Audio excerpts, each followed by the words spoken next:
This is this day in baseball history for February 21st. February 21st, 1966, Emmett Ashford becomes the first black to be a major league umpire when the American League hires him. Known for his flashy style in the Pacific Coast League, he will spend 5 years in the big leagues, working in the 1967 All-Star Game and the 1970 World Series before reaching the mandatory retirement age of 56. Oh my gosh. Now, wait a second. Wow. Yeah. Wait. There was a mandatory retirement age of 56. That's weird. I don't think that's anymore.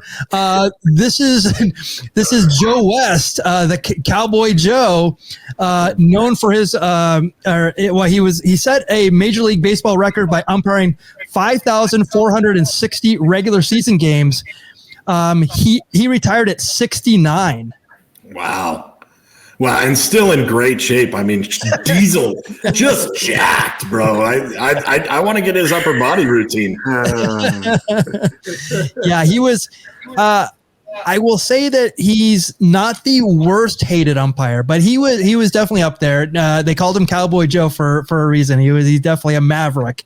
But the thing that I didn't know was that he designed his own chest protector, and he also recorded 2 country music albums. Okay. All right. Yeah, we may have to do a music review. Simultaneously, that was left out. He was in the booth in the chest protector while recording his albums. Yeah. Maybe he can use that. As Cowboy Jack mentioned, look at that physique. So it took two recording of 2 albums to get a chest protector to cover that chiseled physique.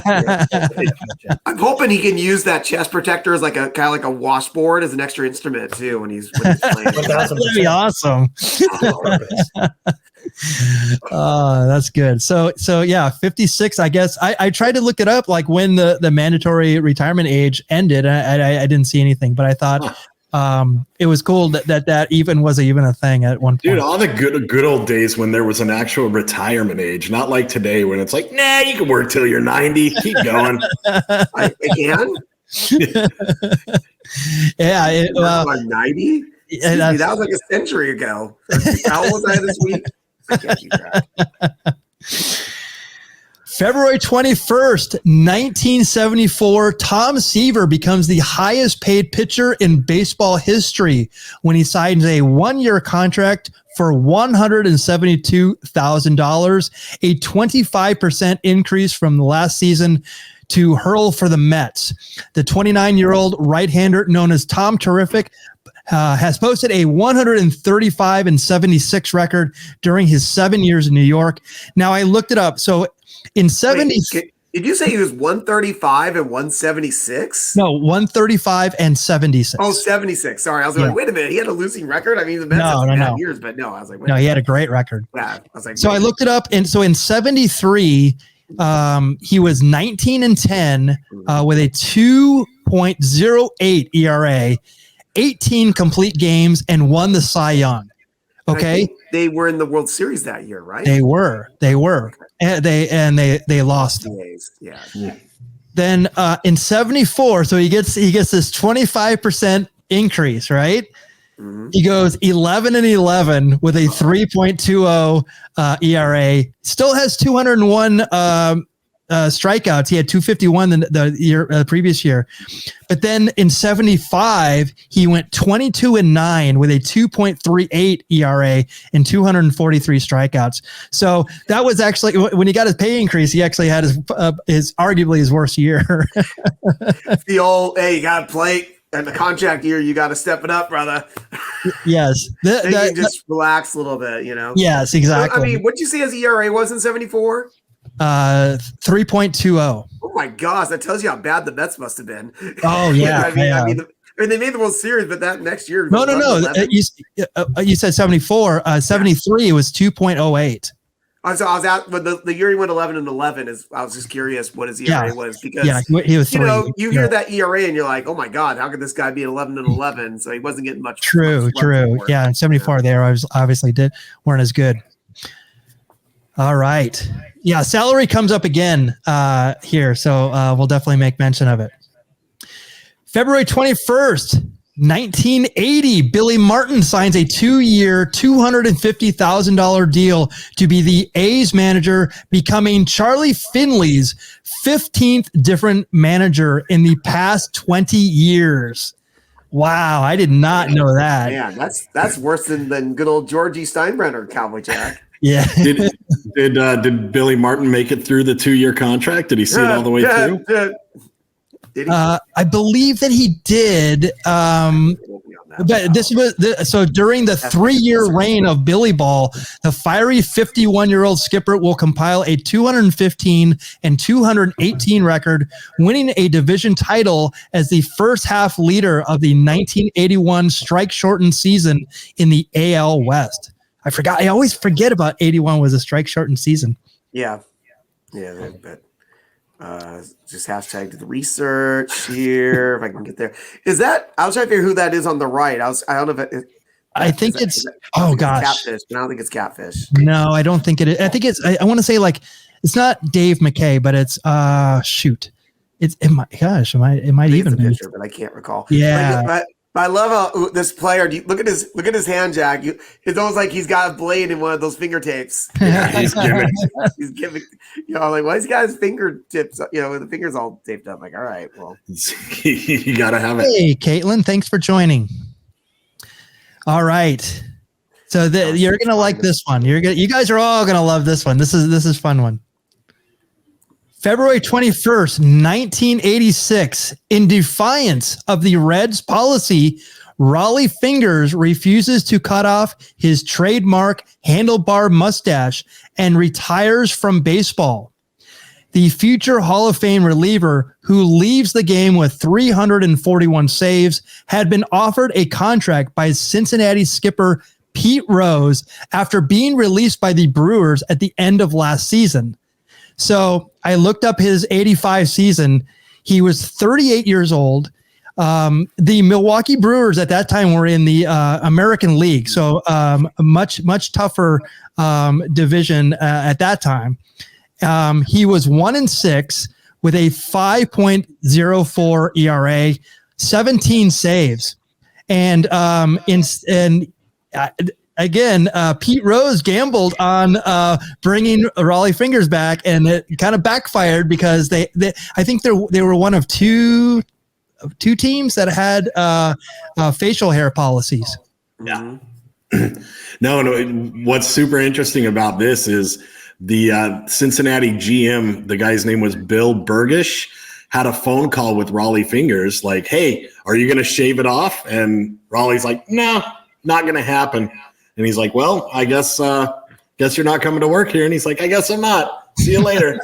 Like that's commitment to a stash, brother. Yes.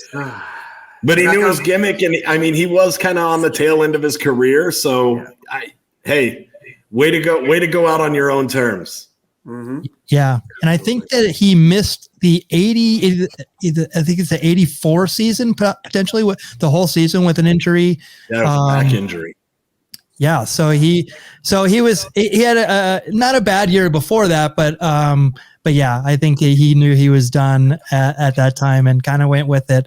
So I believe 83 he tore some muscles in his forearm and missed some games, and then 84 he had a back injury that kept him out for most of the season. So he knew there wasn't a lot of gas in the tank, so he stood his ground, and he said, said "C'est la vie" to the baseball's greatest manager, Pete Rose.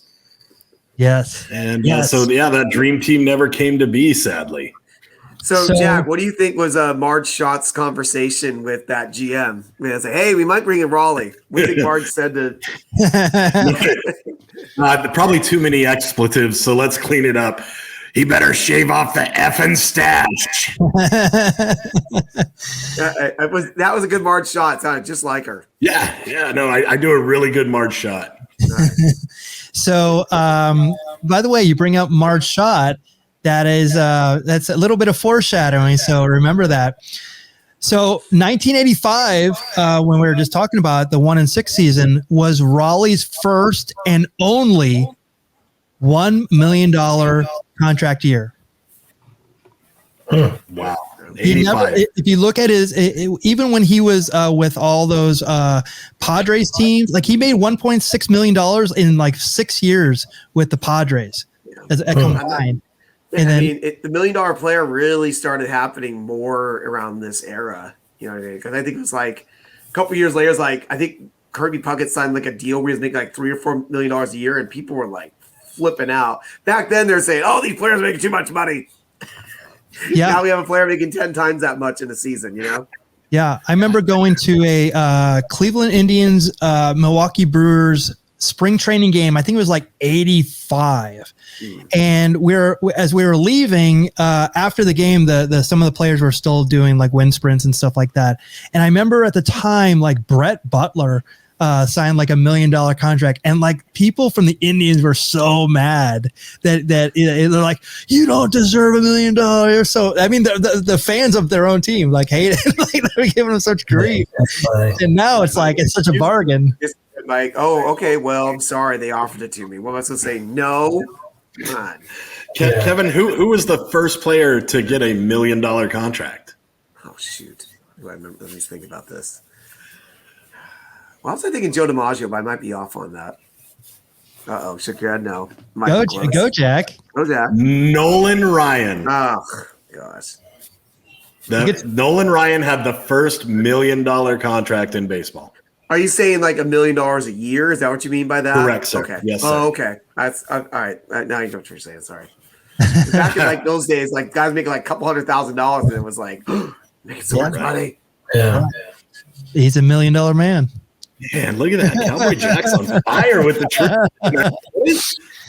All right, so let's keep the Pete Rose talk going. Oh, that's right. Uh-oh. February 21st, 1989, Reds manager Pete Rose meets with Commissioner Peter Ueberroth and Commissioner-elect Bart Giamatti to explain the allegations concerning his gambling habits. Major League Baseball will launch a full investigation into the matter next month, which will lead to Charlie Hustle's permanent ban from the game in August. So this is where it started, and it definitely didn't end here. First meeting. Yeah, this is what led to the Dowd report. So let's keep the Reds talk going.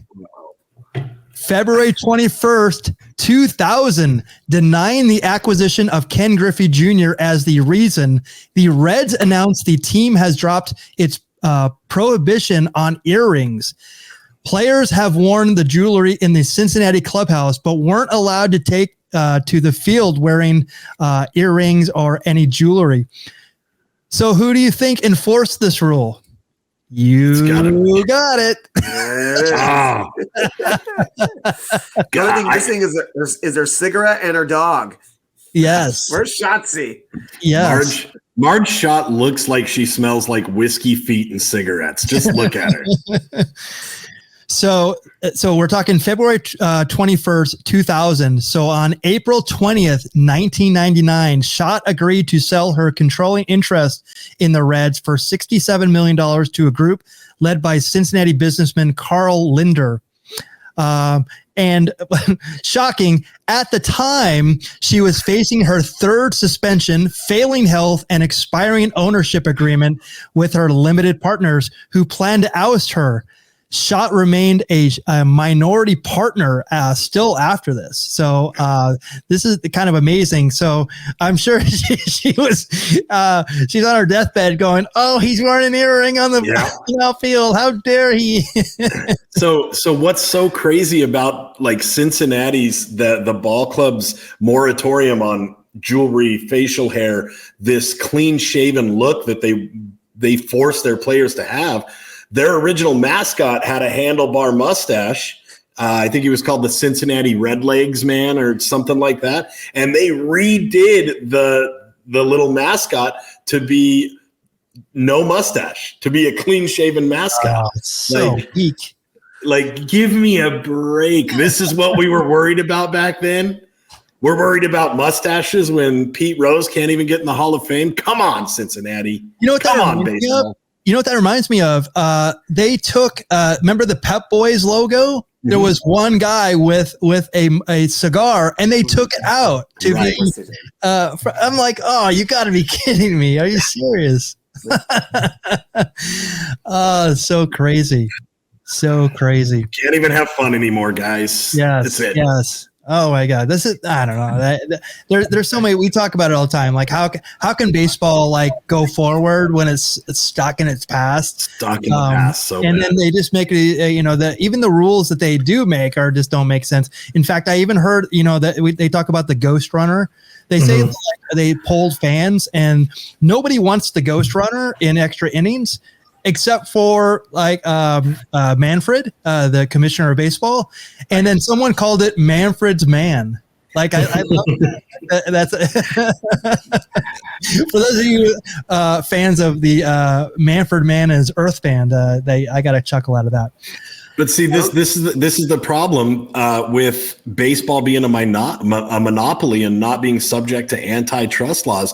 They don't have to listen. There's no competition. They can do whatever they want, boys. Yeah. So thanks a lot, crooked Kennesaw Mountain Landis. I also want to make mention of the stalker back there in the Mets. Yeah, absolutely. No, it's nice seeing Kevin back there plotting his next victim, dude. Marge is walking down the street going, "Do I did it, did it, did it, do." That's just for you, Michael. You want some Manfred Man? There it is. Oh, it's awesome. Thank you. Walking down the street, smoking her cigarette, singing, "Do I did it, did it, did it, do." Oh, fantastic. Why we go deep. The references are deep. You got to, no way can keep up with us.